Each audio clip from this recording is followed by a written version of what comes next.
दोस्तों नमस्कार। स्वागत है आपका हमारे इस शुभ मंगल चैनल पर। दोस्तों सच्चे हृदय से कमेंट बॉक्स में लिखें राधे राधे जय श्री कृष्ण।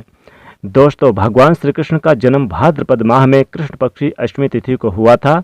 इस शुभ तिथि को भगवान कृष्ण के जन्म उत्सव के रूप में मनाया जाता है और इसे जन्माष्टमी कहा जाता है।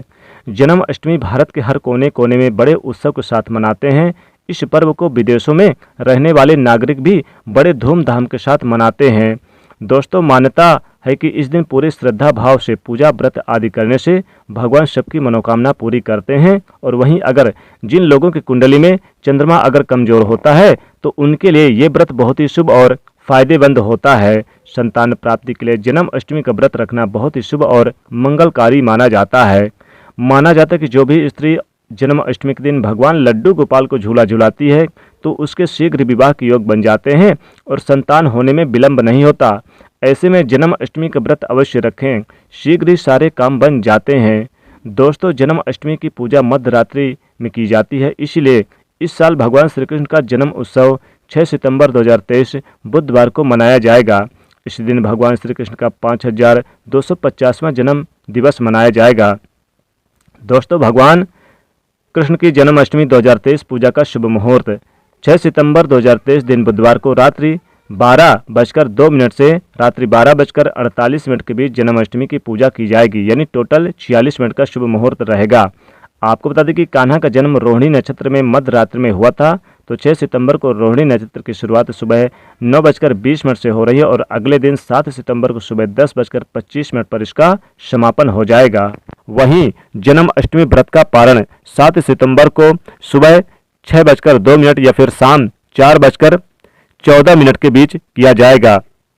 दोस्तों वैष्णव संप्रदाय के लिए जन्माष्टमी की तिथि आपको बता दें कि गृहस्थ और वैष्णव संप्रदाय के लोग अलग अलग दिन कृष्ण जन्माष्टमी मनाते हैं। ऐसे में 6 सितंबर 2023 को गृहस्थ जीवन वाले लोग और 7 सितंबर 2023 को वैष्णव संप्रदाय के लोग कान्हा का जन्म उत्सव मना सकते हैं।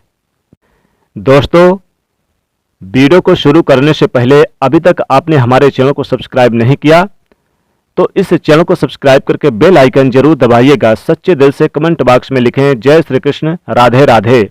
दोस्तों जन्माष्टमी व्रत से पहले रात को हल्का भोजन करना चाहिए और अगले दिन पूर्ण रूप से ब्रह्मचर्य का पालन करना चाहिए। उपवास के दिन ब्रह्म मुहूर्त में उठकर स्नान आदि से स्वच्छ होकर साफ वस्त्र पहनना चाहिए। उसके पश्चात भगवान कृष्ण का ध्यान करते हुए व्रत का संकल्प लेना चाहिए।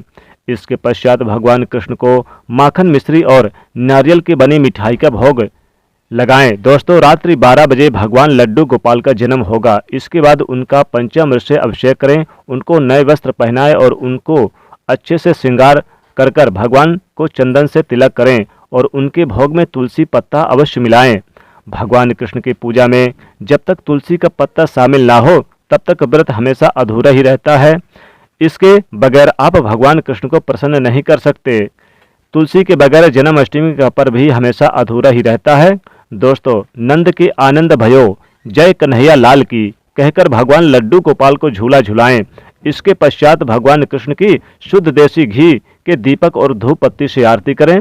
दोस्तों जन्माष्टमी की पूजा में भगवान का श्रृंगार भी बहुत अहम माना जाता है। आज हम आपको ऐसी कुछ विशेष वस्तुओं के बारे में बताने जा रहे हैं जो भगवान लड्डू गोपाल को अति प्रिय है।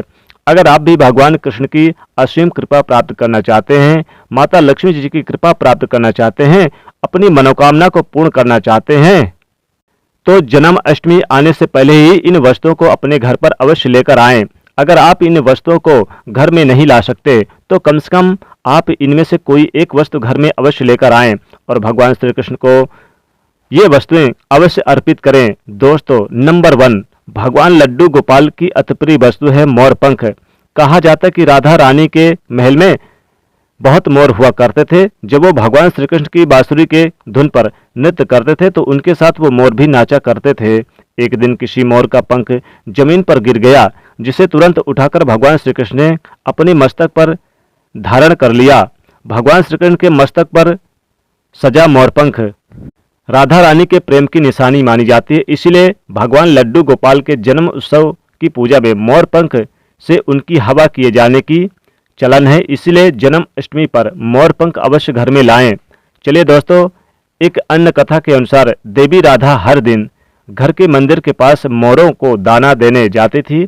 एक बार जब देवी राधा वहां पहुंची तो वहां पर एक भी मोर नहीं था। राधा रानी उदास हो गईं।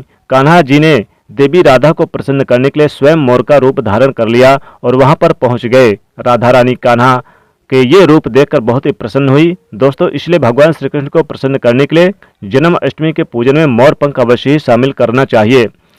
हिंदू मान्यताओं के अनुसार घर में मोर पंख का प्रयोग करने से अमंगल टल जाता है। विशेष रूप से कहा जाता है कि मोर पंख से बुरी आत्माएं पास नहीं आती और मोर पंख को भगवान लड्डू गोपाल ने अपने मुकुट पर स्थान दिया तथा सम्मान दिया। वास्तु के अनुसार मोर पंख घर से अनेक प्रकार के वास्तु दोषों को दूर करता है और मोर पंख सकारात्मक ऊर्जा को अपनी ओर खींचता है।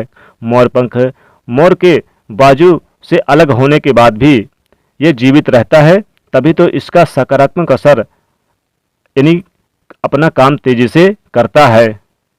दोस्तों, दूसरी चीज है बांसुरी। भगवान राम की पहचान धनुष है, तो भगवान लड्डू गोपाल की बंसी। भगवान लड्डू गोपाल की मधुर बांसुरी की धुन सुनकर गोपियां उनकी ओर खींची चली आती हैं। भगवान लड्डू गोपाल की बंसी प्रेम और आनंद का प्रतीक है। बाल कृष्ण गोपियों के साथ बंसी बजाकर रास रचते थे और सृष्टि को प्रेम का संचार करते थे। दोस्तों, जन्माष्टमी के दिन भगवान श्री कृष्ण के श्रृंगार की सामग्री में बांसुरी शामिल करने से गृहस्थी में प्रेम और आनंद आता है। भगवान कृष्ण को बांसुरी अर्पित करने के साथ ही आप अपने घर में बांसुरी को अवश्य ही लाएं। दोस्तों, माना जाता है कि जहां कहीं भी वास्तु दोष हो वहां पर बांसुरी लगाने से वास्तु दोष दूर हो जाता है। लेकिन ध्यान देना जरूरी है कि बांसुरी कभी भी सीधी नहीं लगानी चाहिए। इसे हमेशा तिरछा लगाने से लाभ मिलता है। साथ ही बांसुरी का मुख हमेशा नीचे रहना चाहिए। इसके अलावा अगर दाम्पत्य जीवन में तनाव या फिर कलहपूर्ण वातावरण रहता है तो सिरहाने में बांसुरी रखकर सोने से बहुत अधिक लाभ मिलता है। दोस्तों, तीसरी चीज है मोर मुकुट।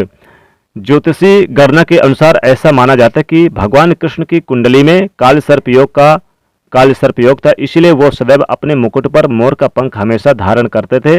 मोर पंख और शूर में भीषण शत्रुता थी, सर्प में भीषण शत्रुता थी, यानी कि सर्प और मोर में भीषण शत्रुता बैर था। इसीलिए मस्तक पर मोर मुकुट धारण करने से काल सर्प दोष का योग कम होता है।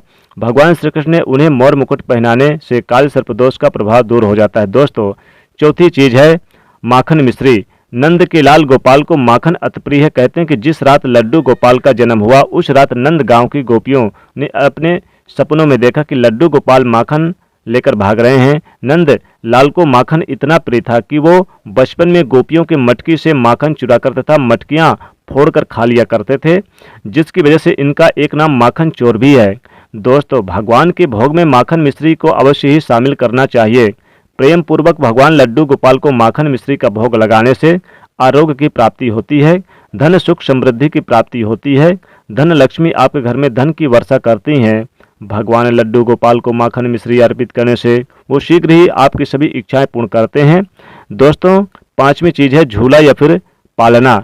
भक्ति भाव के भूखे बाल गोपाल श्री कृष्ण को जन्माष्टमी पर झूला झुलाने की परंपरा चली आ रही है। ये ठीक उसी प्रकार से है जैसे बच्चे के जन्म के बाद उसे पालने में झुलाने में आनंद की प्राप्ति होती है, उसी प्रकार भक्तजन अपने प्रभु के बाल स्वरूप को पालने में झुलाकर भक्ति के परम सुख को प्राप्त करते हैं।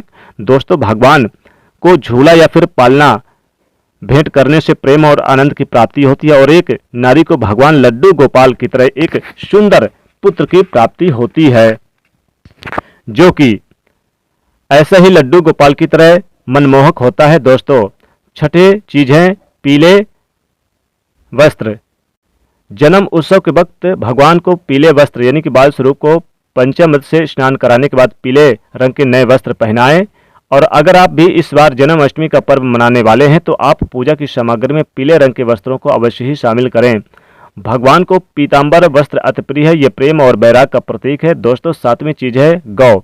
भगवान लड्डू